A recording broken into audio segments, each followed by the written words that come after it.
Unboring weddings. I do use that as a verb in this case. Weddings can be, I dare say, so much more than what you have seen. And this is part of my story that I want to share with you off the top. I didn't want to officiate weddings when I started officiating weddings. I kind of had to as part of my job description, but I thought it was pretty miserable because weddings are typically really unexciting. Then I started to hit on just how exciting they can be, and that really is what I want to share with you today. So, the two big questions I get about officiating are essentially these. And you probably have them too. How do I do a ceremony, first of all? So, a lot of people who find me, come into Unboring Wedding Academy, find me on the internet, are one off first time friend and family members who've been asked to officiate. More than half of weddings now are being officiated by friends and family. And so people come and say, just how do I do a ceremony? So that is the first big question. The second one, of course, would be what does the client process look like when you decide to go pro? And so this is why I love the notary community is I assume, unlike Ronnie, who just is doing this for food and drinks, you probably want to add this to your suite of professional services, make some money. And so that is really what I want to help you with as a notary. I mean, I'm sure food and drinks are good for some of you. But what does it look like when you start doing this for money professionally? That means the couple is a client and not just a friend who's going to give you free booze.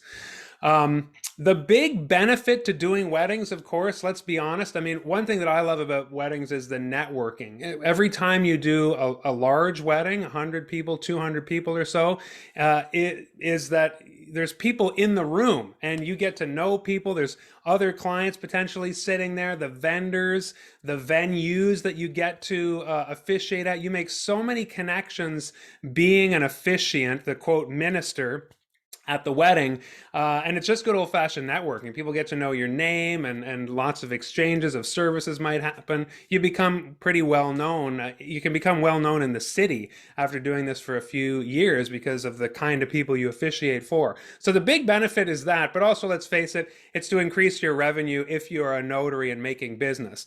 I would suggest you could probably get to the point where you're charging about $1,000 per wedding. Now that's going to be relative in every market, so I don't throw numbers around loosely. But when you look at the average officiant in your market, they're probably charging $300, $400 or so. I charge twice what anybody around me charges. And basically, that is the story of people who find their way into my course, Unboring Wedding Academy. You are officiating the kind of wedding that blows people's socks off. It is an experience for the guest. It's not just, unless you want it to be the kind of experience where you just, get the couple together, wham, bam, do you, yes. Everybody has seen that kind of wedding. And I guess you could make a bit of a healthy supplementary income doing that. I don't really have any interest in talking about that kind of wedding.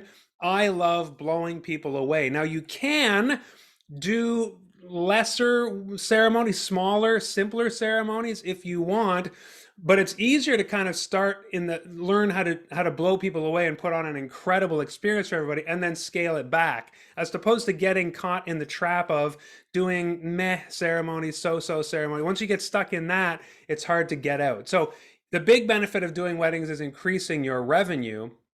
The big obstacle to doing weddings, of course, is wasting your time and effort. You're all busy notaries, you're professional, you already got a job, you've already got a gig.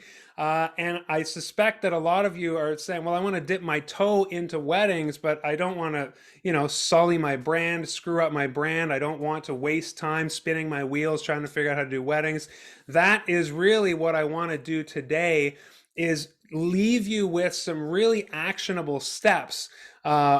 In the sense of like a teaching. So the goal today, I want you to get off this call whenever we get off this call with a sense of two things, really. Give you a sense of what goes into delivering a wedding ceremony. And that is my course, Unboring Wedding Academy. I'm going to share some of the nuggets with you today. And the second thing is, I want to help you understand what goes into setting up an officiating practice, the businessy pro side.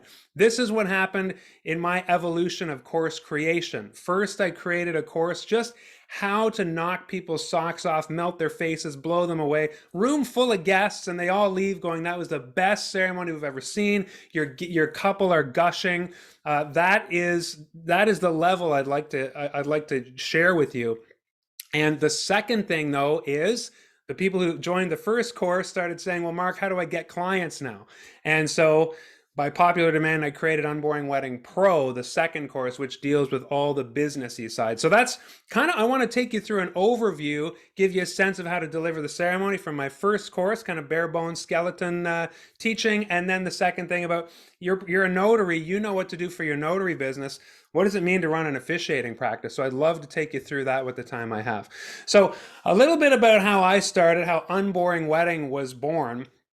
Uh, as I said, when I started out, I was an actual clergy. I went to seminary and became a minister for a short while, over 10 years ago.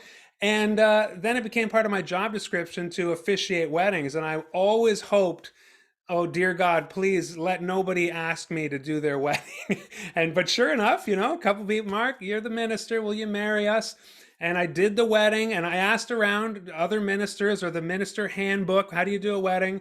And it was kind of the brain numbing, boring experience that you might expect.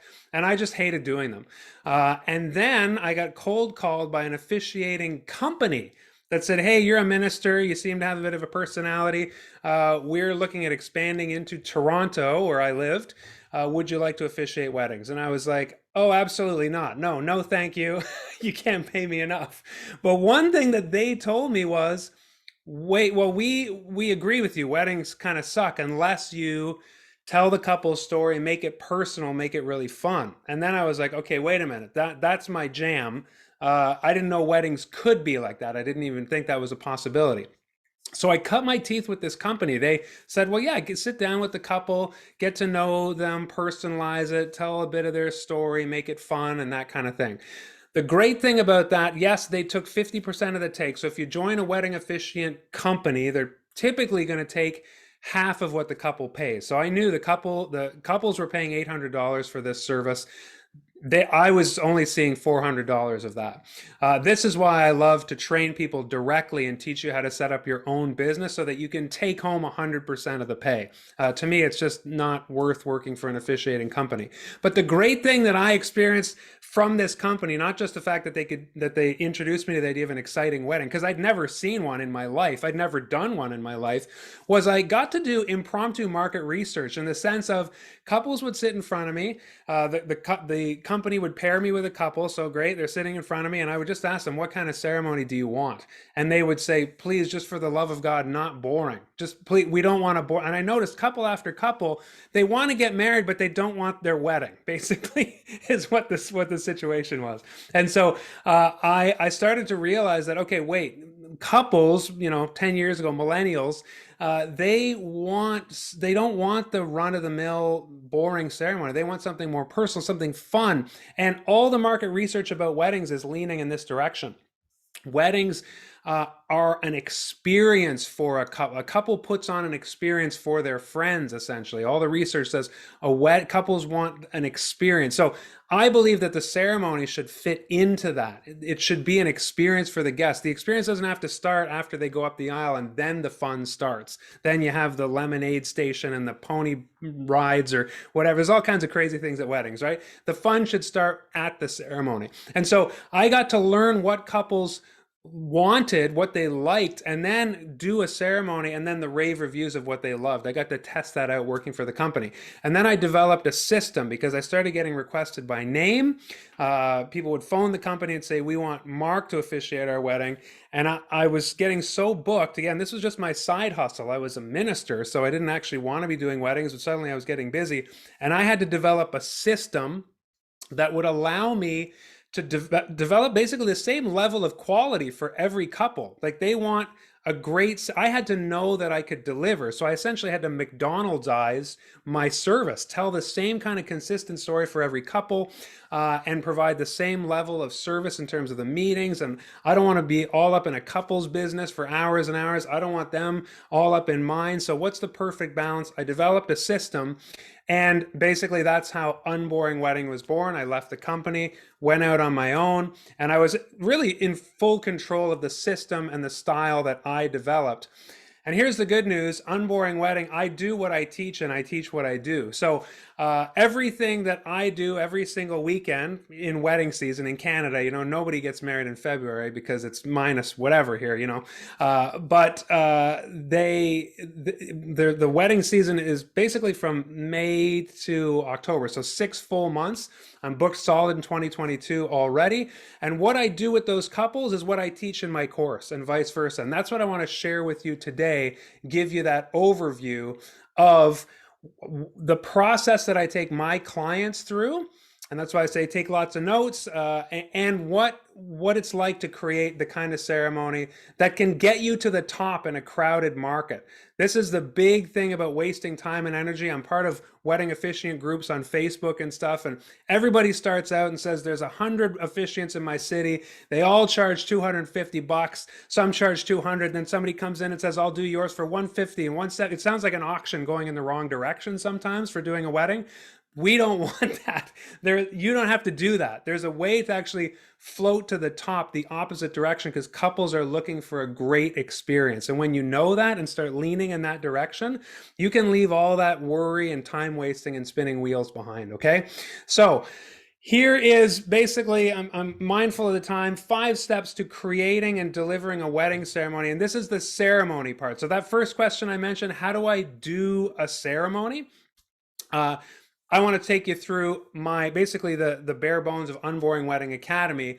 How do you create and deliver a wedding ceremony? This is what that looks like. So first of all, you want to conduct what I call a thorough wedding workshop with your couple. A huge complaint of couples is their officiant didn't ask them enough questions, didn't do what they want, or even worse, did something in the ceremony that they didn't want. That's the big no-no. And the reason for that is the officiant did not sit down with their couple and basically walk through what I call the wedding workshop, chronologically brainstorming through what the day is going to look like. And I always say, if your wedding starts at 3, I'm responsible for everything that happens from 2:30 until I send you up the aisle, probably about half an hour later, okay? So the reason why, the way I'm structuring this talk is I'm going to give you what to do and then the why. The reason why you have a thorough wedding workshop with your couple is so there are no unexpected surprises on either end. When you have a wedding workshop, and what I mean by wedding workshop is that brainstorming planning session, when you do that, they know what to expect from you and you know what to expect from them. And I'm talking about, do you have any flower girls? Do you want any prayers? When the dad walks you up the aisle and stops at the front, do you ask that traditional question, who gives this woman to be married to this? A lot of brides are like, gosh, it's not the medieval period. Do you have anything else? And then you say, well, yeah, how about dad, do you stand here in support? And they say, yeah, I like that one. But that's an example of, you don't want to make that call as the wedding officiant and be like, I don't ask that question. Well, what if dad wants you to ask that question? What if the bride and dad have already agreed? So you have to do a thorough wedding workshop. I believe in the importance of this step so much that I wrote a whole book, as Ronnie mentioned. This whole book essentially is the wedding workshop. This book is just how to do the planning session with the couple. That's it. It's not Unboring Wedding or anything like that. It's just a book about how to plan with your couple. And just as a gift here, because you're on with me, if you go to unboringweddingacademy.com, this is a resource that I hand out with the book. So when you go to this URL /spreadsheet, I want you to have the spreadsheet that I walk into every wedding workshop with. And this book walks through that spreadsheet. But basically, I do it, you do it, everybody who takes the course, you just walk through the spreadsheet and you ask them the questions. You start with who's in the wedding, then their preferences, et cetera, and you walk through it step by step. The wedding workshop is super important so that everybody knows what's going to happen. There's no surprises on either end.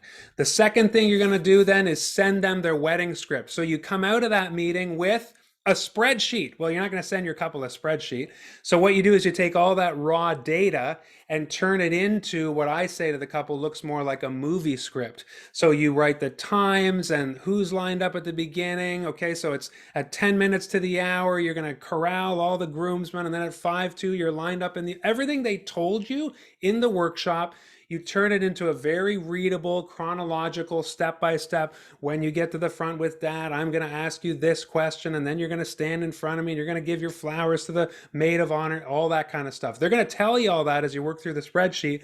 Once it's done, you turn it into, I like to use Google Docs so I can share it with them and they see the whole thing. Now, they don't see what you're going to write. Coming up, I'm going to say, write the story. Typically, no couple sees that until the wedding day. They hear it live. But of course, you want to send them everything else. If there's a prayer in there, if there's a blessing in there, what their vows look like. I want the couple to sign off essentially on the whole ceremony, start to finish, so that when it's done, they don't go, well, I didn't expect that, or I didn't like that. They saw the whole thing. The next step then, why? So there's no unexpected surprises. That's the first, that's the first one. Again, send them their script so they don't go, well, wait, we didn't expect that. We covered it in the workshop and then you signed off on it when you saw it. The next thing is write your couple's love story. Like I said, the reason why for this is because this is how you get people raving about you. You don't get stuck in the middle of the pack of officiants in a crowded city who are just racing to the bottom and charging less and less or really struggling for bookings. Like I said, this is a growing trend, but I don't mean trend in the sense of fad. I mean, couples expect an experience that is fun and unique for their guests.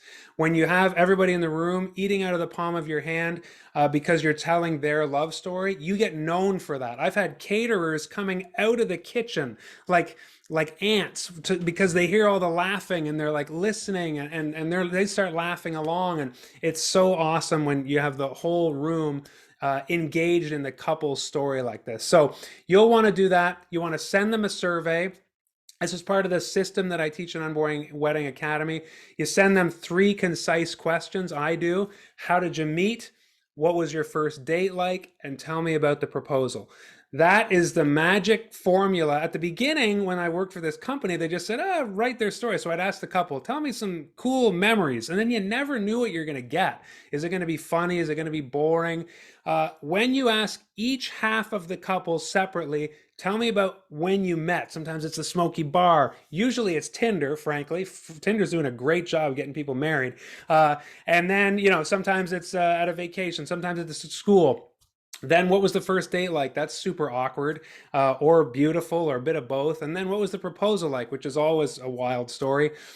You get everybody raving about you, and then you're going to rise up in high demand. The next thing you want to do then is run a fun and tight rehearsal in 3 parts.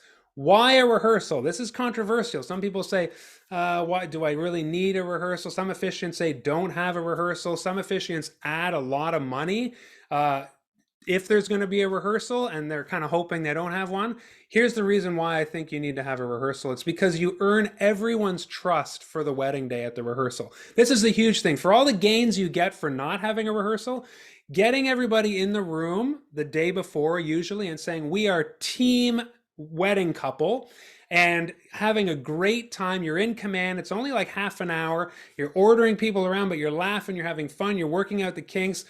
There's like a synergy that develops in the rehearsal so that on the wedding day you show up and you're on a first name basis with people. It's amazing what happens in the rehearsal. And I think if you don't have a rehearsal, you really squander that opportunity for all that rapport on the wedding day. The 3 parts of a great rehearsal are, I gather everybody around in a circle. We talk it through because I say, you don't know what's happening tomorrow, so I'm going to give you the 30,000 foot view.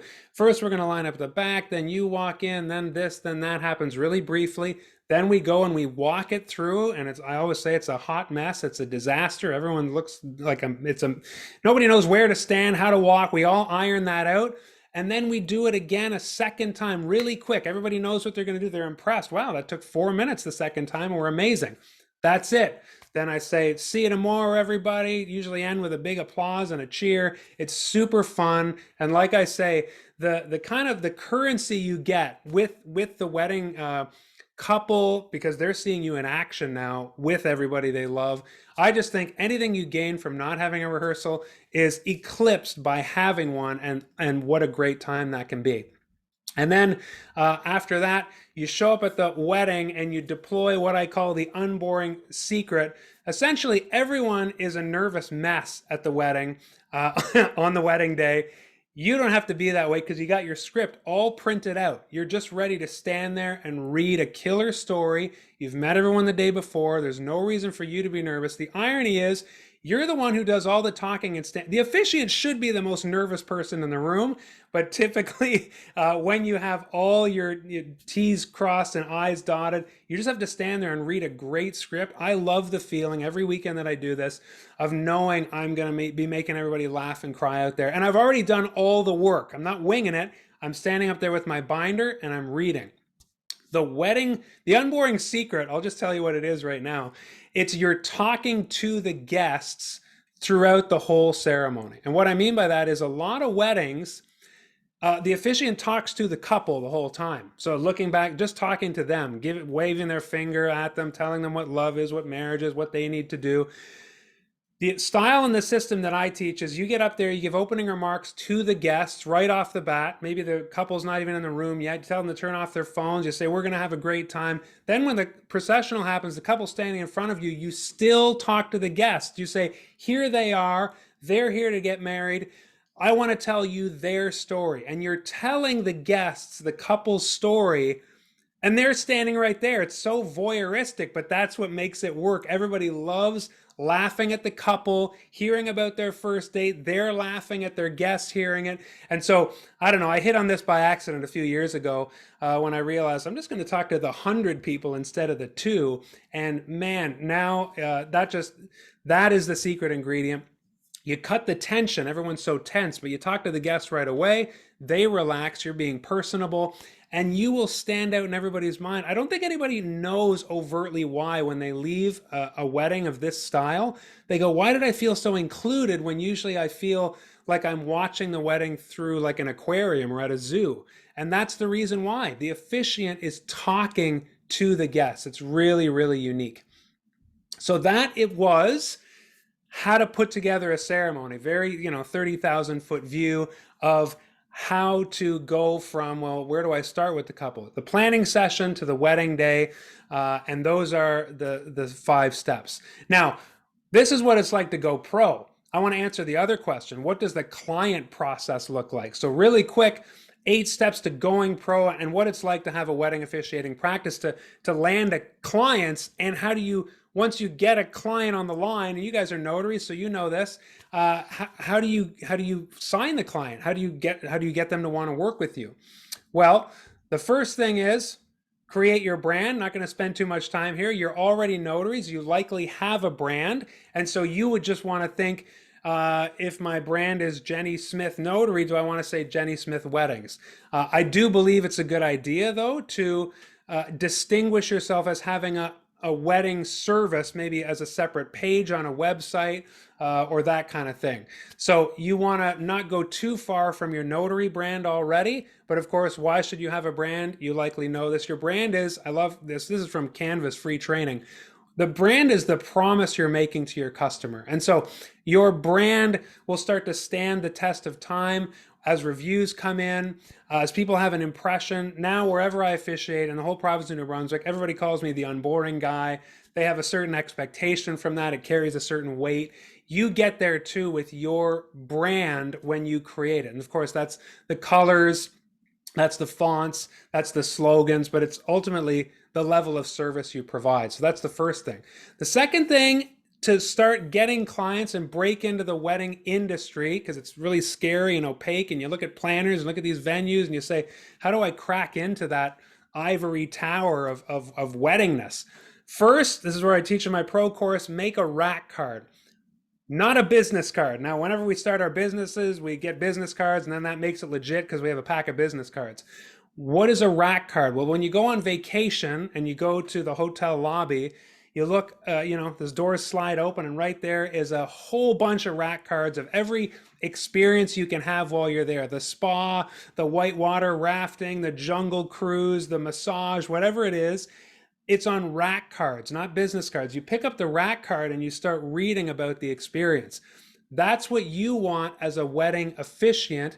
Why do you want a rack card? Because a rack card speaks for you in your absence. Just like the Jungle Cruise, when you go to that hotel, the Jungle Cruise guy isn't standing there, but the rack card's doing all the talking. You look at it, you read it, it's got some good information, and then you make your decision based on that. So when you're breaking in, you want a rack card and you want to start using that. One of the later steps I'll discuss. These rack cards are going to ultimately be sitting with wedding planners and in venues where you are not, but couples are. So they're going to have that same function of a couple is going to pick up your rack card, get a sense of you, the experience they're going to have if they book you, and you just want them to reach out to you. That's what you want your rack card to accomplish. A business card can't do that. Third, you need to learn to write like a copywriter. This is a big mistake we see in business, of course, is just facts, facts, facts on your website.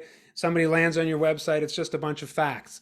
A copywriter knows how to reach through the screen or the piece of paper and grab somebody by the heart, and you feel like you are understood when you read good copy. So in my course, I teach how I'm a trained copywriter. I've taken 9 months of copywriting training. Ultimately, the why do you write like a copywriter and just not write a whole bunch of facts is couples will feel that you uniquely understand, and this is a little marketing tidbit of wisdom, the conversation happening inside their heads.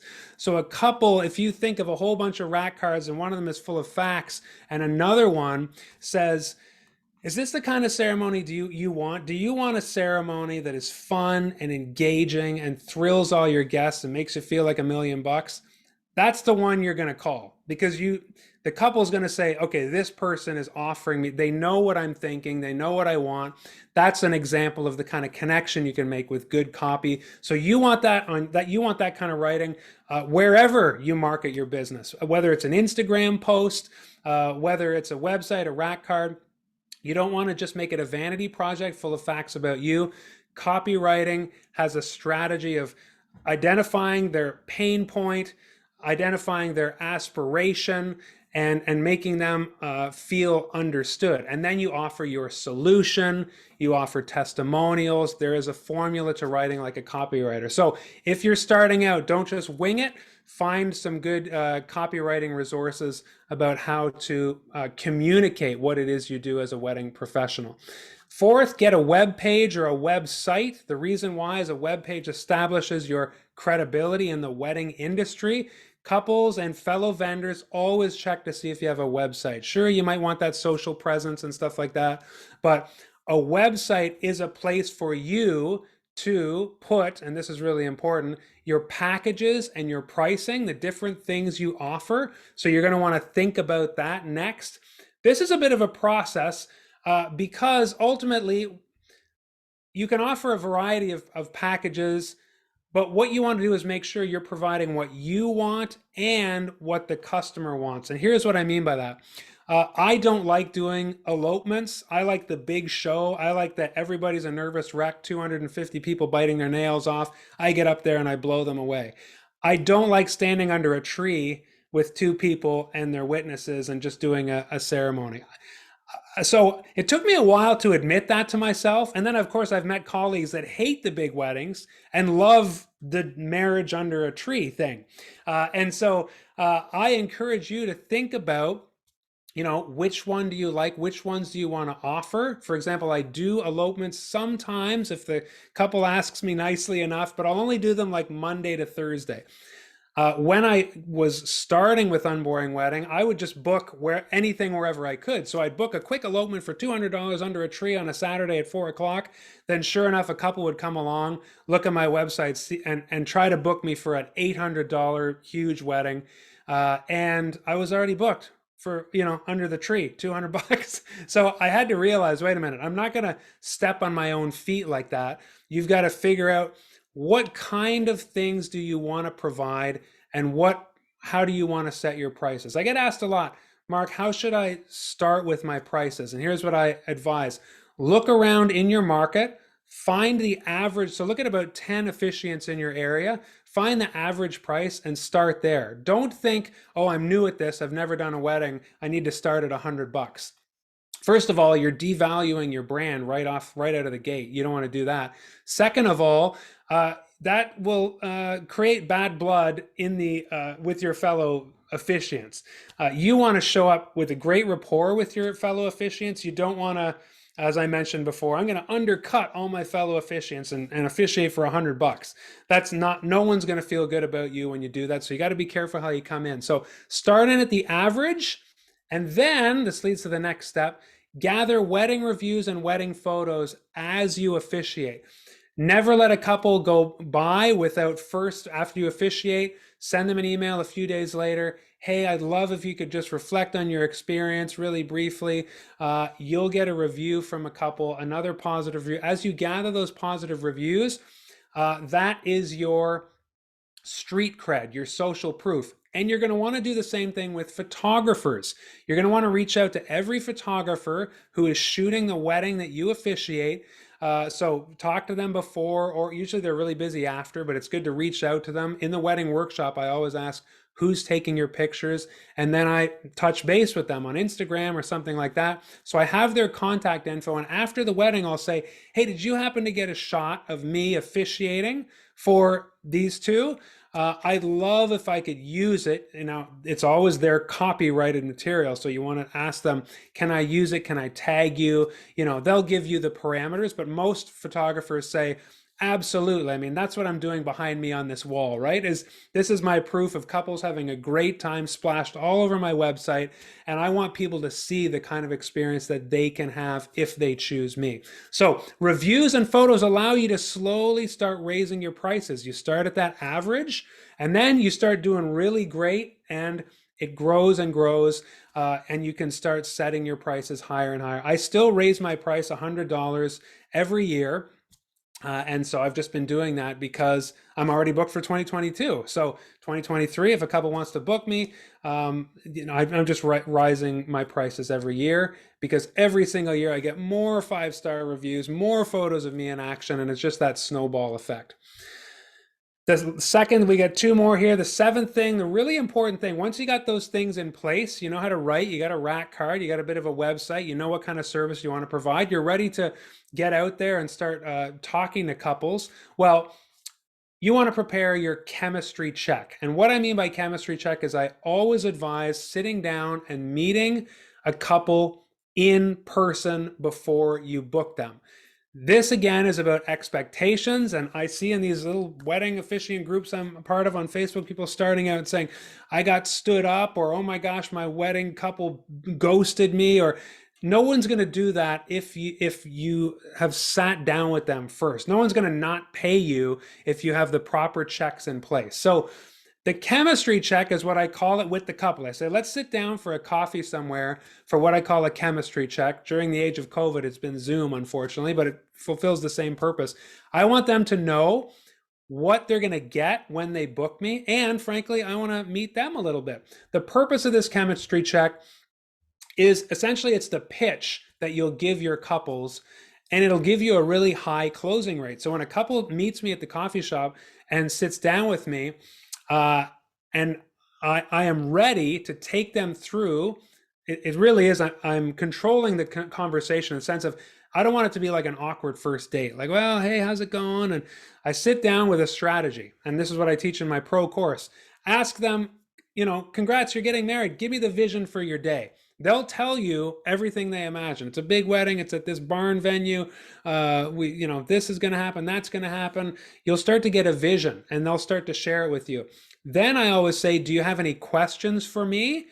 And or I have a spiel. And so this is where I say, prepare your spiel. Your spiel is essentially the pitch of what it's like to work with you. And so I tell them, this is what it's like from the moment you might say, Mark, we want to book you, to the wedding day itself. What's it like to work with me? So I explained to them essentially what I just did to you, where we're going to meet for one wedding workshop about 6 weeks before the wedding. We're going to sit down. We're going to go through the spreadsheet. It's all in this book. And then I'm going to send you your script. You're going to see it. You're going to sign off on it. Then I'm going to send you a survey. You're going to do some homework for me. I'm going to write your story, but you're not going to see it. And then, you're going to send me payment, full payment 2 weeks before the day. Then I'm going to show up at the rehearsal. Here's how I run the rehearsal briefly with all your friends and family.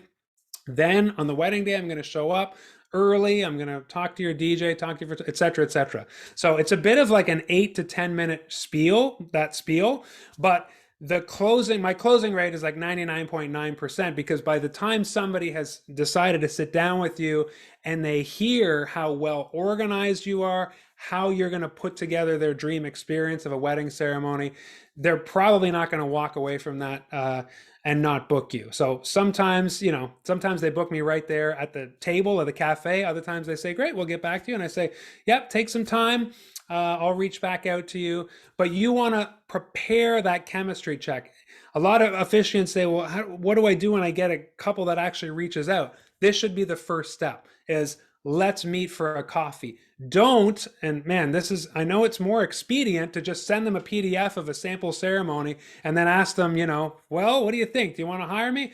That is not, if everyone else is doing that, but one of the officiants they reach out to is saying, I'd love to meet for your coffee, hear about what you want for the day. You get to ask me any questions and I'll share with you the process of what it's like to work with me. They're going to do that. Okay. Especially if your reviews are really great and you got lots of photos of you showing you in action. So that's the snowball effect here. And the last one is, you don't just sit around waiting for the phone to ring. You network. And what I mean by network is not what you might think, which is pound the pavement and spam vendors basically and say, please hire me, please hire me, please hire me. It's quite the opposite. I teach this strategy because I had to do it myself in Toronto and then again in New Brunswick when I started over and moved here. You start visiting venues and taking interest in the venues and the vendors. So you show up, you reach out to, say, a venue nearby, a barn venue, and you say, can I tour your property and meet you? I've heard such great things. I would like to refer you to my clients. See the difference of saying, I'd like to show up and I'd like you to refer me to your clients. No. You show up and you act like you've been doing this for years. You don't have to be deceptive, but you don't walk around saying, well, I'm a newbie. I've never officiated. I'm totally new. You say, I'm trained. I know what I'm doing. I'm exploring. I'd like to meet so you reach out to wedding planners and you ask them questions about them, their business, couples locally. Take an interest in your fellow vendors. They are incredible people, these owners of venues, wedding coordinators, wedding planners, photographers, anybody you can meet. Ask them questions about their business. Get just like half an hour for coffee, or if it's a venue, they don't even have to leave their venue. You show up and you just ask them, can we walk around the property and chit chat for a bit? Things will happen out of that conversation. You ask them if they have cards and if you can refer them, even if you don't have any clients yet. This is basically your research, your rapport, the reason for this, the why. Colleagues' referrals become your best source of clients. So you're not just putting your shingle out there and begging for the phone to ring. You are getting to know planners, photographers, venue owners, any wedding professionals in your area on a first name basis, surveying them about weddings, what it is they do, what's their experience. They have so much to teach you. And that rapport, that's real networking, is when you take interest in the other people and not go cap in hand saying, please refer me. Okay, so you kind of turn the tables and you're playing the long game. This is how people get to know you and start to refer you out, and your wedding business grows. So that is, I don't even know if I took a breath. Hopefully you're not too overwhelmed, but this is the time to ask questions. Hopefully now you have a sense of what goes into delivering the wedding ceremony, just the ceremony itself. An unboring wedding that is centered around a great experience and a story. You understand what goes into setting up an officiating practice. And now is the time to answer all the questions. I do want to say, if you go to unboringweddingacademy.com/notary stars, I do have a special, really special offer for you, just the Notary Stars, for my courses, so you can check that out. I don't know if Ronnie, I want to respect people's time in the process of what's happening next. So who am I punting the ball back to now, Ronnie? Well, I'm at a loss for words. You actually gave us more knowledge about this than I ever thought we were going to get. I actually texted Beth and I said, I think I've met my match here. This was amazing information. So first of all, I have to say thank you. Thank you. Second of all, something came up while you were going over this Okay. that I thought of, and the first wedding that I officiated, I know I make jokes about it, but I brought you here because I don't teach weddings, and you're the Ronnie of the wedding world, I think. Yep. And or the Ronnie and Beth of the wedding world. And my first wedding, some of the things that you talked about were things that I actually did. I didn't know how to officiate a wedding, but my friend wanted me to do it. Yeah. She's a special friend. I've known her for years. We've lived in multiple cities together, strangely at the same time. And she met some guy that I didn't know, and they were going to get married. And I did this whole questionnaire with them. They wanted me to help write their vows. And I did this whole questionnaire with them. And I did kind of a run through with them. Because they didn't know what they were doing either. They didn't want to spend a lot of money on a wedding, but they wanted a beautiful wedding, and we found this beautiful venue for them. But the questions, and what I love about their wedding was their wedding vows started out, I said, this is a typical story of a girl walks into a bar. And that would, like, immediately the room went silent. And I got to tell her perspective and his perspective, almost just like you said you did. And I'm getting chills just thinking about it. I mean, this is 2008. And, I think there's so much value in this. I'm going to definitely sign up for myself because I've been way undercharging. But I know Miss Beth had texted me a question. So I'm going to start with Miss Beth on her first question. She had a really great question. Well, it was just really kind of simple, Mark, but it went right over my head. What the heck is a rack card? Okay, so a rack card is, like I said, when you walk, it's like the long, narrow, when you walk into a hotel on vacation or whatever, it's not a business card and it's not a postcard. It's usually like vertically aligned, and like I say, if you've gone on vacation, you've seen these, you just don't know that that's what they're called, but they're usually describing experiences. You want a piece of marketing material that speaks for you when you're not there. So if you literally go to Canva and type in like rack card or just Google rack card, you'll be like, oh yeah, I've seen these thousands of times. So that's what we want as officiants, is something that will speak for us and showcase our services when we are when a couple visits a venue.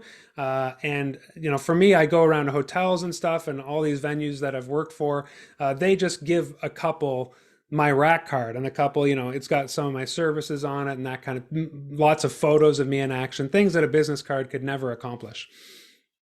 Perfect. Thank you so much for that. And before we go on, because I will have to clip the video after this moment, and I just want to make sure.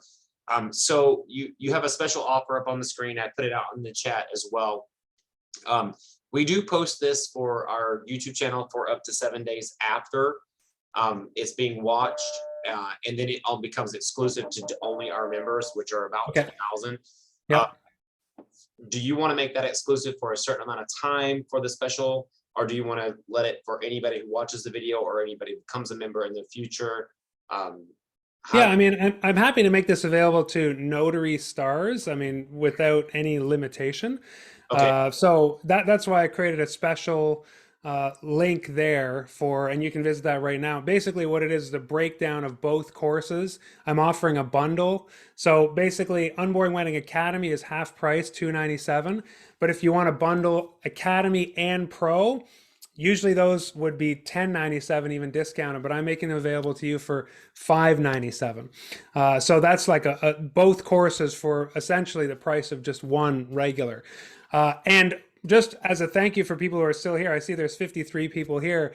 I have a coupon code that basically lasts for the next 3 hours. I kind of wanted to do a webinar special just for these folks. So I don't know if you wanted to cut this now or whatever, but the coupon code won't work in 3 hours from now. But if you type in Notary 100 when you're getting the bundle, it'll bring it from $5.97 to $4.97. But like I said, that's just for the next few hours for people who were really keeners and showed up today to the webinar live. But yeah, I just wanted to make that available for you. But the Notary Stars link will always be there for Notary Stars.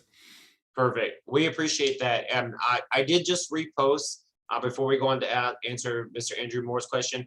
I did just repost the book again in the chat where you can buy the book. He did have a spreadsheet that you can download. We'll post that link as well. Ms. Beth had posted it earlier. But we will put this on YouTube for a certain amount of time for our YouTube subscribers, but then it will be taken down. It will become members only exclusive content. Yep. And it'll only be available to Notary Stars, and that link will stay with the video as well as information about the book. And then we'll go to Mr. Andrew for his question. Great.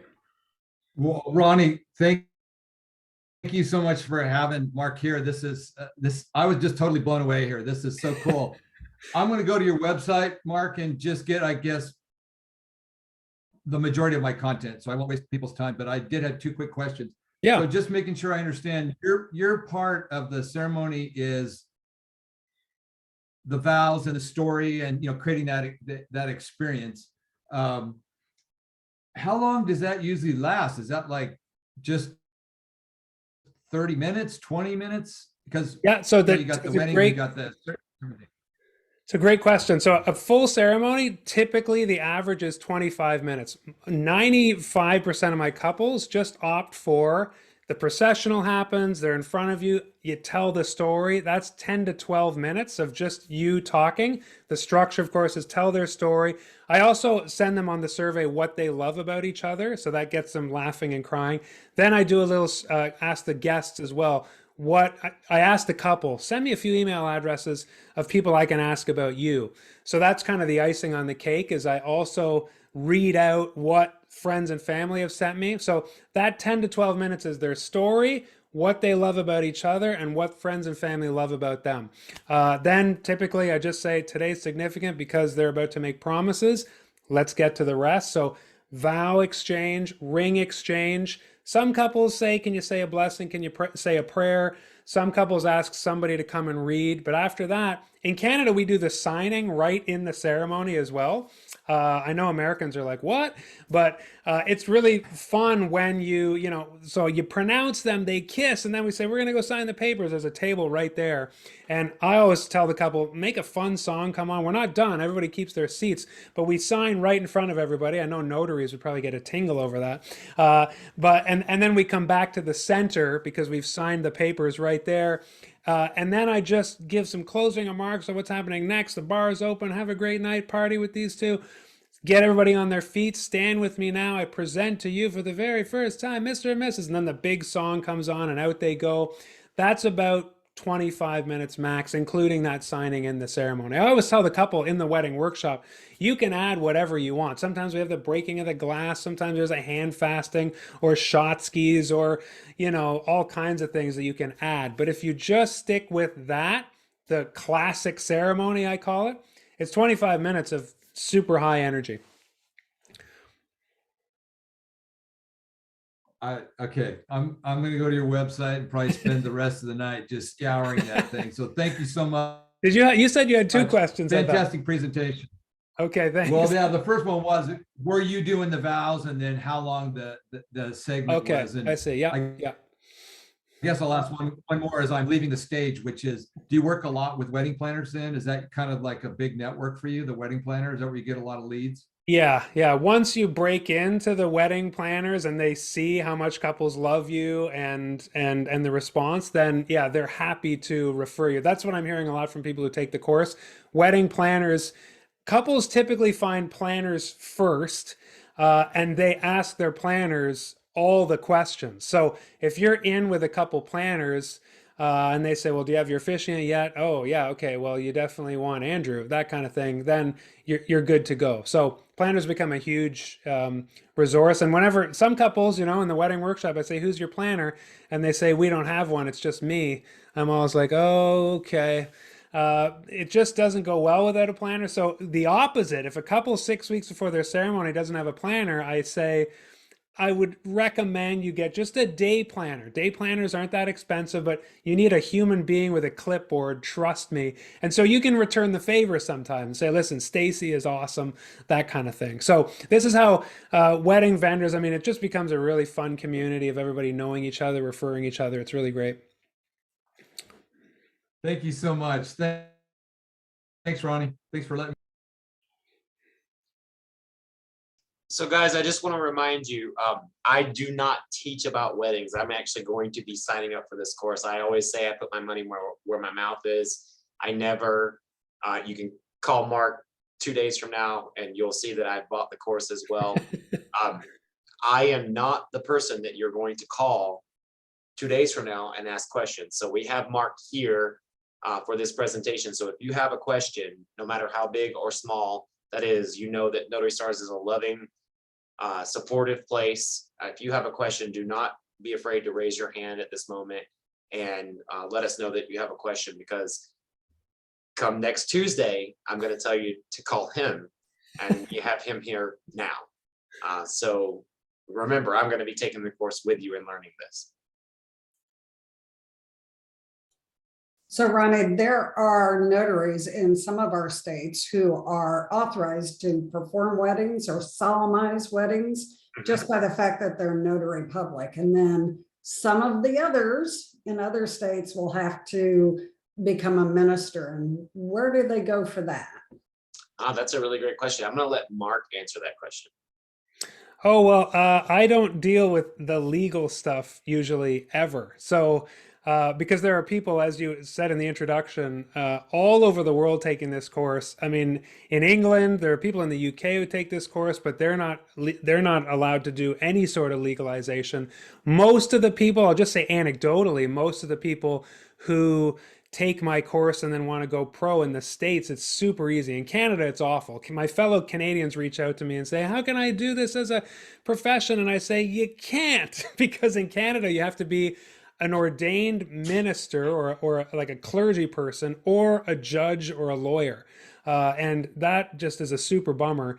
It's a middle point though, because I said in the UK, you can't legalize at all unless you're a judge or something. But in the States, good old Universal Life Church, get you on, go head there, 5 minutes. You should be able to become legally ordained in your state just online. And I did the process as well, just to see what it was like, even though I didn't need it. There we go. We have a ULC minister right here.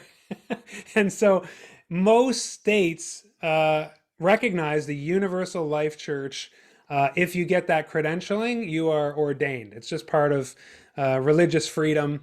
And so that is how you get a number, you put that on the wedding license, and typically that works. So I always say, call your local judiciary. I'm not giving any legal advice, but typically once you get that card that Ronnie's holding up, you're good to go. So that is how, you know, you have all your legal stuff as notaries, but for the wedding piece, to go and register somebody's marriage at the courthouse, you need to be clergy, and ULC is the fastest, easiest way to do that. One thing that I saw today, not to interrupt you, but one thing that I saw today, so I think I made this clear. So one of our Notary Stars is actually in Phoenix, Arizona to get married, and they were going to do it at the courthouse today. They're not from Arizona. Long story short, she writes me at 10 a.m. She's like, I need a wedding officiate fast. And I was like, well, I could sign your marriage license and get you done. They wanted to do it before 4 o'clock. That's the only time that the courthouse could get them in today. They wanted to get on the road to whatever they're doing. But, you know, I went to the internet immediately, and I don't do weddings. You know, I do them if I know someone or somebody refers me, but I've never created a listing. I may be listed in the database of the Universal Church of Life, and nobody's ever reached out. But then I went and I found that there was a lot of state listing sites There's a lot, Thumbtack was a big one, and I was helping her price them and how fast they respond. And a lot of these sites do a lot of the work for you. I think really all you need to know is how to actually create that brand. And, we talk a lot about that at Notary Stars. I love that you talk about creating a brand, because that one of the biggest questions we get is, how much do I charge? And I tell notaries, you need to start out at a certain price. Our market's probably a little bit more competitive. This is a little bit different type of competition, I would think. But I love that you're talking about creating a brand. My brand really needs work, because mine is just give me, fair both ways and all the liquor and food I could drink. Because I've never taken it seriously, but it is something I'm actually going to set a goal for myself, which is one of our episodes coming up about setting goals. I'm going to set up a goal for myself to see if I can do a $600 wedding within a year. If Awesome. I have to do a $200 wedding, and then a $400 wedding, and then a $600 wedding, or increase my prices. But let's see 1 year from now if I can do a $600 wedding just by following Mark's program. And That's awesome. if I can do it in a year, anybody watching this in 2023 needs to buy this program. And just to kind of launch from what you said, Google My Business is huge. You probably know that as notaries, but if you create a listing for officiating on Google My Business, then you're not waiting for your website to make it through the SEO, stuff like that. Typically, if a couple is in your area and Google's, wedding officiant, and if you're in Google My Business, you'll be listed on the side. A lot of officiants don't have that. And so if you have that, that gives you that extra edge. And then of course you start collecting reviews. I send couples after a wedding, I send them the link. I don't just say, can you review me and stuff somewhere? Send them the link. Say, here is where you can leave the review. They click it, 5 stars. They say that was awesome. And then Google My Business starts to rank you based on your positive reviews. So that is one way to do it. Again, I try to, you want to meet in the middle of like not sitting around passively, just waiting for somebody to find you on the internet. That's why I say you want to actively network, but you also do need to have that robust online presence. By the way, I just have to comment off of this, because we have a special course at Notary Stars where it's an additional $24.95 a month. It's based on marketing, and we talk about Google business listings. In this particular segment, I would like to say you need a separate Google My Business listing to really identify your product as a wedding officiant. You might even need a separate website, unless you really strategically build your website to show those services. And I also want to make it clear to notaries, because it's one of our burning questions that went out on YouTube this week. You should never market your services at a signing table. You are there to do a signing. You should not market your officiant services at a signing table or any other services that you do. But creating a separate Google listing, a separate Yelp listing, all the listings that you'll need to do, you will need to do for being a wedding officiant. They will only benefit you. But combining your notary listing is not going to bring you in the business that you want from Google. On a Google listing, you are going to want a separate, and I teach in that course, when you create your listing, and this is, everybody knows my background was websites and SEO before I came into this. When you create your listing, when I always teach our notaries in the marketing course, when you create your notary listing on Google, you need to really make sure the word notary public's in there, not just the tags, because that's part of the algorithm that Google's going to use when it's pulling up your listing. You will probably want to use wedding officiant in your title on even your Google listing, because remember, Google loves Google and it's going to prioritize itself first. So make sure when you create your listing, it's just not Beth Hat Hoot Minister or officiant. It should be wedding officiant, because you're going to use 2 keywords in there and not be too long. Let's go to more questions with Malden. Hi, good evening. Thank Hey you there. so much. Hi, thank you so much for this, Mark. And thank you, Ronnie. I had a quick question about the copywriting. Is the copywriting in the course you teach that to help with like writing the vows?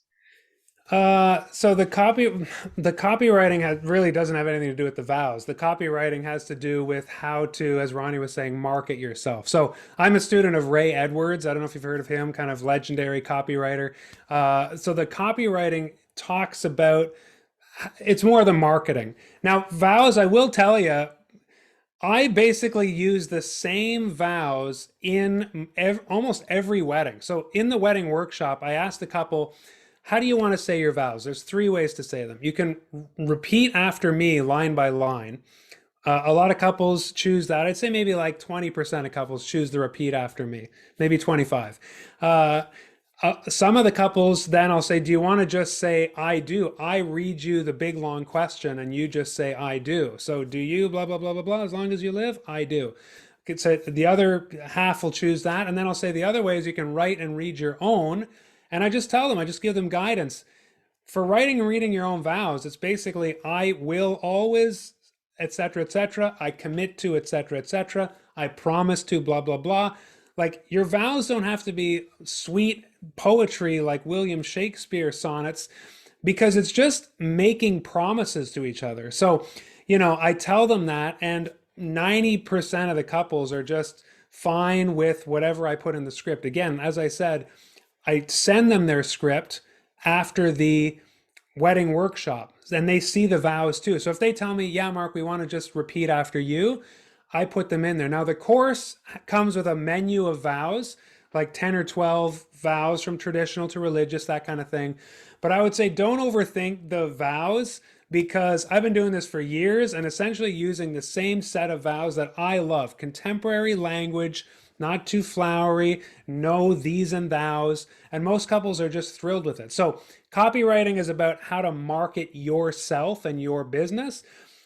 Writing the vows, I would say couples that want to write their own vows, they have no problem doing it themselves. A little bit of guidance from me.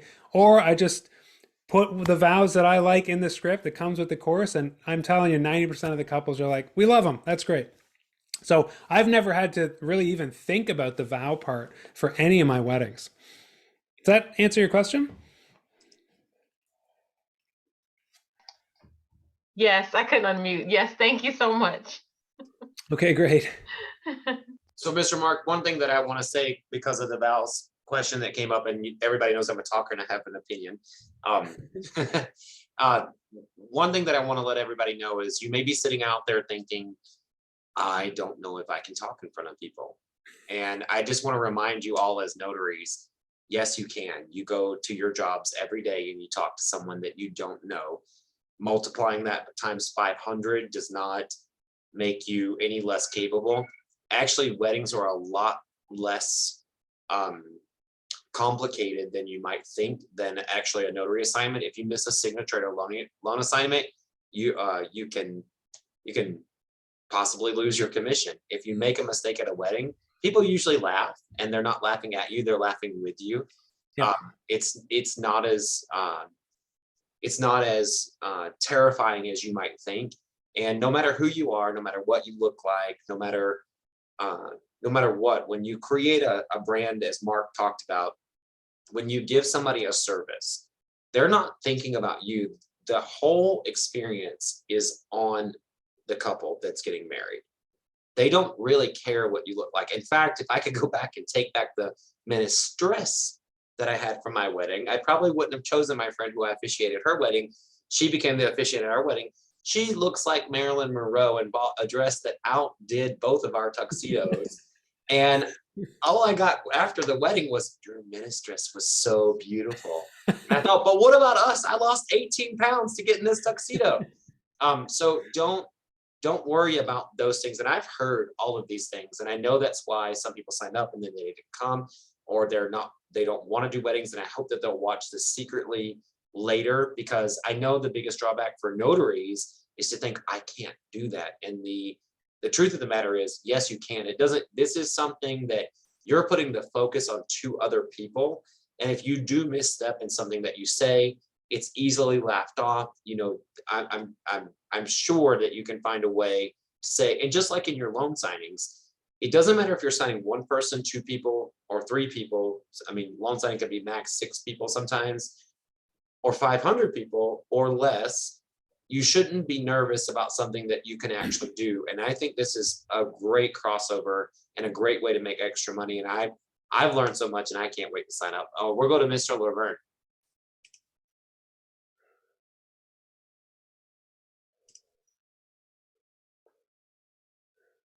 Problem trying to unmute. There you go. How you doing, Ronnie? Mark, thank you very much for this opportunity. Thank you. You got a lot of good insight, and I appreciate that. I did come in late, but what I've been hearing so far, it very, very positive, and I think I want to join Ronnie and take that course as well. Even though I am an officiant in Florida, this is one of the few states that do allow notaries to do that.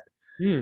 I've had the fortunate occasion to perform 3 marriages since my commission last year, each one a little bit different. One was down at a lake, one was at the waterfalls, and the other one, they called me up and said, "Can you marry us?" I said, "Yes. We're at the Welcome Center. Come, we want to get married right now." And I'm like, "Okay, do you want to do that?" "No, we want to just say I do and get going." Yeah. "Okay." I drive up. "Do you solemnly swear everything on there?" "Yep, we do." "Do you so?" "Yes, I do." "Do you so?" "Yes, I do." "Okay, exchange rings, kiss the bride." Got my pay and off I went. So 3 I- very different experiences for you. Exactly. 3 different experiences, but I tell you what, it is one of the most fulfilling experiences that you can have, Hmm. joining 2 people in matrimony. Yeah. And as you said, the focus is on the 2 couples, the 2 people that are getting married. Mhm. It really, as you say, it doesn't matter if you do make a mistake in the vows, because the atmosphere is around them, the aura is around them, everything that precedes it is around them, and everything that comes after is about them. So making this, as Ron said, was okay. You can talk to 2 people doing a loan signing. Why can't you say it in front of 500 people? It's the same thing. Yeah. And again, I do appreciate the opportunity to step in and say something, because it has been a very good experience so far for me. Great. Great. Thank you very And much. it sounds like you've broken the ice, which is really great. A lot of people think that first one is so scary. I will say, just based on dovetailing on something that both of you are getting at, and I just mentioned it briefly in my presentation, was once you have written the script, like 90% of the work is done. And this is the great thing about being an officiant. I don't know if a lot of you realize that, but to stress what Ronnie is saying, wedding officiants are expected to stand there and read, which is great. You are not expected to be like Tony Robbins, stalking the stage and making a big presence. You are expected to stand there and read. It would be as weird for an officiant not to read as it would be for a stand-up comedian to read. And so that's why I would say, I mean, the stories that I craft and the way that I teach them, I agonize over every turn of phrase, every word. And so I want to deliver it exactly as I've written it. There's no winging it. You don't need a stage. It's not like a TED Talk. It's very different than that. So you want to think more like an author at a book reading, or a great orator who's reading a teleprompter. That's more what you're going for, not like I say, a TED talker who's got I get asked all the time, "Mark, how much of this do I have to memorize?" The answer is 0. You don't have to memorize any of it. You do all the work the weeks leading up to the wedding, write the story, get everything down. Like I say, the couple knows the script. Then you just practice being comfortable to read it. And that's what I really love about officiating, is once I've written it, I don't have to work on the delivery. When I spoke at Wedding MBA, I had to, write my presentation and then practice. It's not like that for officiating. Once the script is written, just read it really well. So I just want to make sure, and everybody, please realize this is a real live jukebox. It ain't no, a real live band. It's not a jukebox. I went to the link because I always say I put my money where my mouth is. When I went to the link, it's actually not working. So I noticed that it's mistyped. Okay, Academy. So that might be put it. that one in there. Let's see. I just did it. Okay. Let's see. Unboringwedding.com. Even when I go to Notary Stars, Unboring Wedding, it needs to be Academy, correct? Yeah, unboringweddingacademy.com/Notary Stars. It has to be. Yeah, the There we link go. I'm gonna put this in that I there. grabbed and pasted was I'm just gonna a put this typo. back in there for everybody in case you did click on it. I was did get a actually couple doing questions myself. privately. Where is it? So that now it looks like it's a live hot link. Yep. Yeah, now I got it back in there. If anybody who had tried to click on the link, I just reposted it again for everybody. And then Jeffrey Clark, he's actually an amazing notary and very, very thorough with his work. And I wish I could get him more for more signings in California, but he's done his due diligence to be working with better people than Unlimited Ink, and that's okay. He still comes to Notary Stars, and I'm gonna ask him to unmute. And I guarantee you, if he wanted to do weddings, he's gonna knock it out of the park. So yeah, so thanks Ronnie, and thanks Mark for doing this. So I just became ordained last month on Hey, the website that you nice. talked about with 5 minutes, didn't take Yep. long. Yeah, good. So the question that I have is more of a appearance question. Mhm. Do I need to grow a beard or anything to be more? I have heard of clean shaven men doing an amazing job officiating, just as well as bearded ones. So I need to get a suit, those kind of, I have to get No. all the garb, right? no, you do not. I just wear well, I wear a suit every time. It's funny. Ronnie talked about the officiant that blew everybody away in his wedding. Because I always say you want to dress classic. That's what whatever classic means where you're from, because you don't want to outstyle the wedding party. So I always say dress as classic as you can, not too loud, not too crazy. You don't want to be too good looking, Jeff. That's what I'm saying here. Okay. Yeah. I don't, I've been to a few weddings, but usually they're religious and they're wearing Yeah. religious garb, right? Yeah, So it's a yeah, little exactly. different than you as an officiant, Yeah. so. So some Okay. people like to buy a robe on Amazon and throw that on or whatever. I just think, if a couple is paying a lot of money and they're at a nice venue, they just want you showing up wearing a suit, looking nice and classic, whether it's male or female, whatever it is. But yeah, I always say just don't upstage the couple. Just go there looking nice and clean and classic, and that's basically what I do at every wedding. Okay, great. That's all I had. Just a simple question. Okay, great. Thanks a lot. Thanks.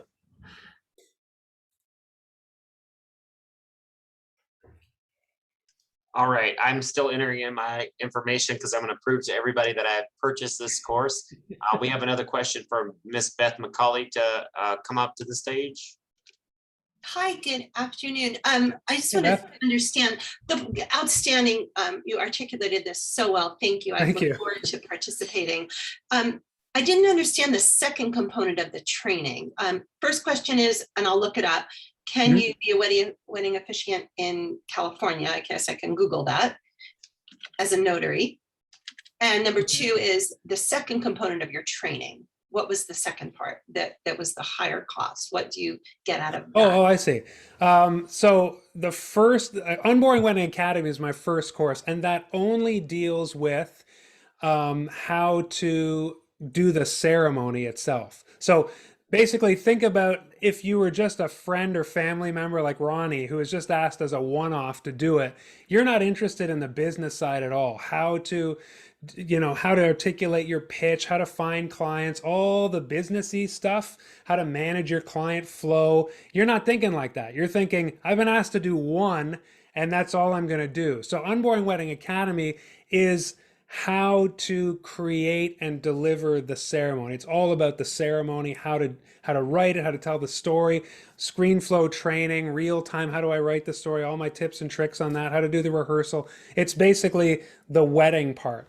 The second course is the sequel, and it was by popular demand from the first people who said, well, Mark, now that we've done it once, by the way, everybody who does this style of wedding, Laverne kind of hinted at it. You do this and you fall in love with it. And, I'm a junkie. I get to do this every weekend now. But you create that kind of experience for people and they fall in love with you. And then you're like, I want to do this more. So even people who take my Unboring Wedding Academy course and think, I'm one and done. Well, they nail it. And then 3 people ask them at the reception to marry them because their weddings are coming up. And they're like, well, crap, now I guess I'm doing more. And a lot of them end up falling into doing it as a side hustle because they did so well with the ceremony. So The second part is how to find clients, the process, how to onboard them, how to keep them, anything businessy related that you can imagine, copywriting, how to market yourself, exactly how to conduct those networking meetings that I hinted at, discussed in the session. That is 10 hours of full business training for wedding officiants. Does that make sense? So the bundle, if you buy the bundle, you know how to do a ceremony and knock it out of the park, and you know how to then launch and keep your business going. Does that include a web page, information on a web page, or? Yeah. So I train you website? exactly how to build out your web page, exactly what it needs to have. There's 5 components. Yeah, all that is in there. Exactly how to do Google My Business listings, anything businessy related. I cover it all in that course. Yep. Perfect. And that's a Zoom meeting with you as a So group? both or of these one-on-one? courses are full video on-demand courses. So it's kind of the Netflix online course experience. So it's 8 hours in the first course, 10 hours the second course, me talking to the camera like this, and you watch it at your leisure. It's a full online course with all your resources and everything like that. But it's video training that you can watch whenever you want. And you can call you if you have questions. Absolutely. And in fact, my first course, part of the bonus is a half hour with me once you've written your first unboring script. And if you want to send that to me, I like to read it, give you feedback. I'll jump on the phone with you, and basically we'll do a private coaching session just to make sure you're 110% ready. That is one of the, if you go to the website, you'll see it comes with 10 bonuses, and and a private session with me is included. Great. Yeah. And I guess I can Google to see if we're allowed to do that in California, correct? Because not everybody can, according to what you said. You Well, are and there's allowed to do it tons in of- California because We are, Ronnie. my first wedding. That was my first wedding was in California, so you're Okay. allowed to officiate in California. Very well. Thank you, gentlemen, very much. And I was going to say, there's out of the hundreds of people in the course, there are many, many in California. And so I know for sure, and I don't know if they just get ULC, but if you would network with the community of unboring wedding officiants in California, there'd probably be a ton near you. And a lot of time people in the course refer each other because they know that there's that level of quality, that kind of thing. So I know you have lots of unboring wedding colleagues in California.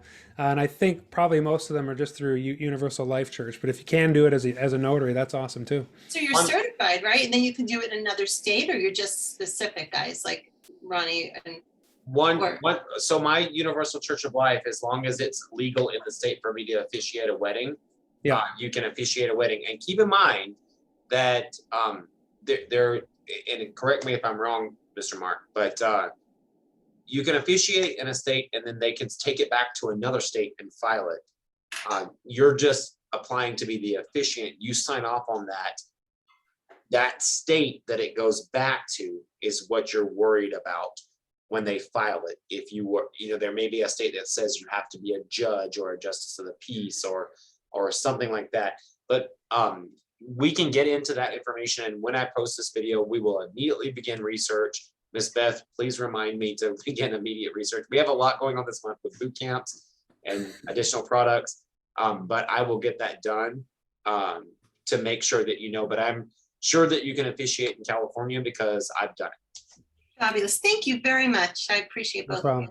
I've The done United States is the California and Arizona. easiest I got country. 4 states to go.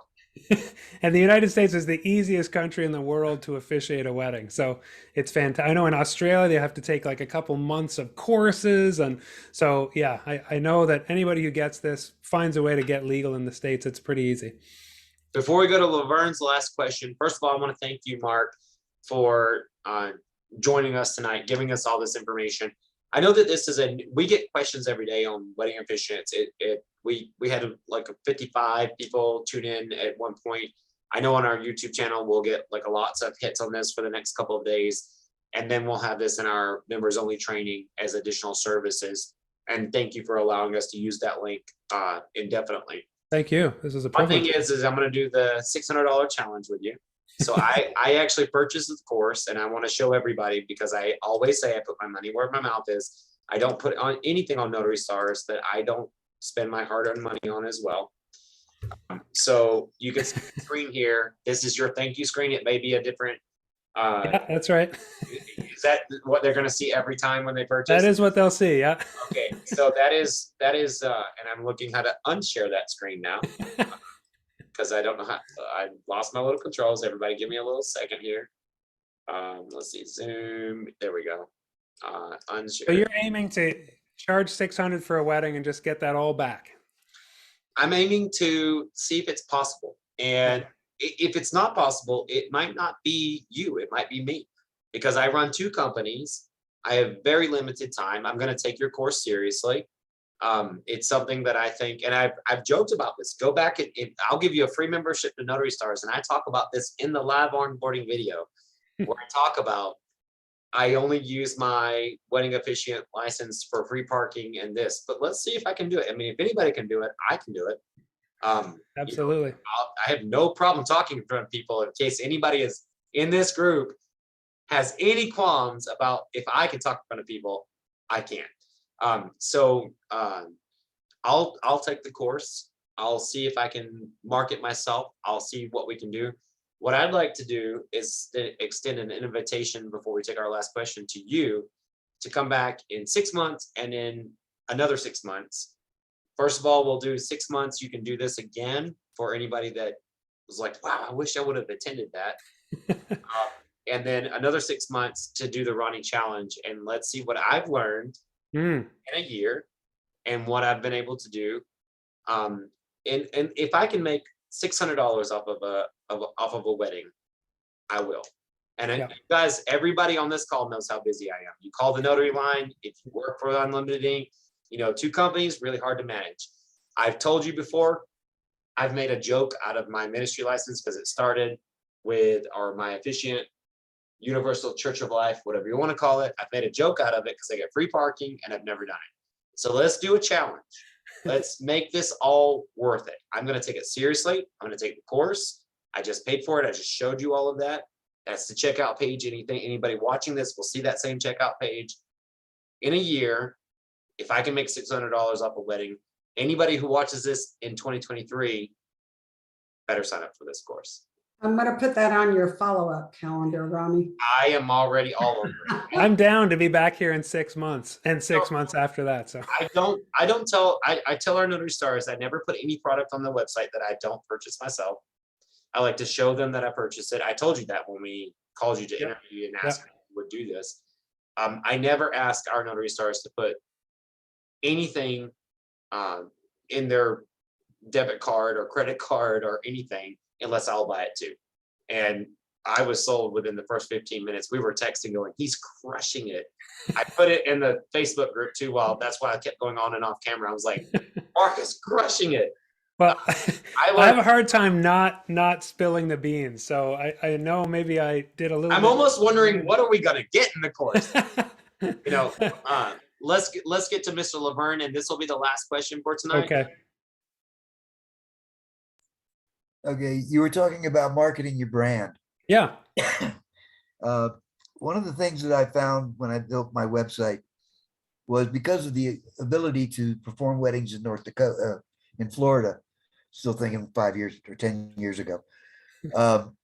One of the things that I did was services offered. And I listed all of the services that the notaries offer in every state, pretty much.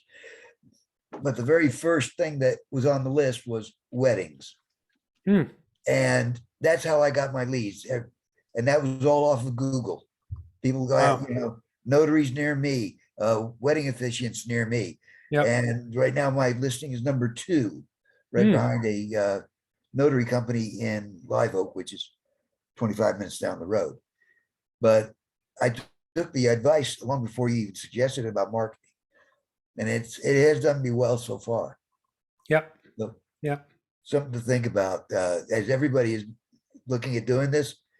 You're right. Marketing the brand, marketing yourself and your skills. That's what's going to get you ahead in life. Yeah. And that's where having like that's why I say write like a copywriter, and that's a whole unit in the pro course.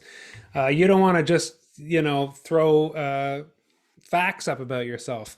If you go to my website, unboringwedding.com, I want people to feel like they know me, they know the experience they're going to get. There's just a strategy for marketing yourself. And I know that can be sometimes a dirty word. So if you go to Bookmark, I think Ronnie, you're sharing that screen. I know I'm not doing this, but Bookmark will show you an example of what we're talking about here. So if you click on that My Officiating Services, this is what a couple will see. Hi, I'm Mark. Are you looking for a fun and captivating? I don't start with the like, here's a whole bunch of facts, custom, personal, guaranteed. This is, I want them to be pulled into the kind of experience they will have. I want to identify their pain points. So right away I say like, are you looking for a fun and captivating ceremony? Right away, I don't want couples who don't want that to go any farther. Are you looking for a wham bam service under a tree? I'm not your guy. Now, plenty of my colleagues love doing that, and that's a great way to make extra money. But for me, like I say, there's a strategy of making sure you get your ideal customer, make sure they self-select, and that is just good copywriting, and it's something you have to learn. All right. I think this has been probably one of the better sessions of someone coming in. I mean, we learn about notary work all the time, and no disrespect to anybody that's been here before, but it's really nice for us as notaries to learn about something outside of our industry that we can do. And I think that it is a great thank you to you as welcome are needed. I want to go ahead and ask everybody, if you don't mind turning on your cameras. Mr. Mark, you probably don't know about this, but what we do every session is we kind of wave to ourselves and we wave to the other notaries that are going to be watching this Oh, I love in it. the future, so that we can, and I just got to get one more spotlight removed. Let's see, view gallery. There we go. If everybody could turn on your cameras, if you're not It's in your nice to see pajamas, everyone. yeah, if you're not in your pajamas, cooking dinner, that's fine. We know that sometimes you have to do two things at once. If you're driving, please stay in listen only mode, but please do turn on your cameras so that we can do our signature wave. I want everybody to wave at Mark, wave at the future notary that's looking at this, and make sure that you know I spent my hard-earned money on it. If you're interested in this, please at least start at a half level, because I know I'm going to take the challenge this year to see if I can do a $600 wedding. All right, everybody, raise your hands. And I'm going to scroll through. Thank you so much, and have a wonderful night. Thank you so much, everyone.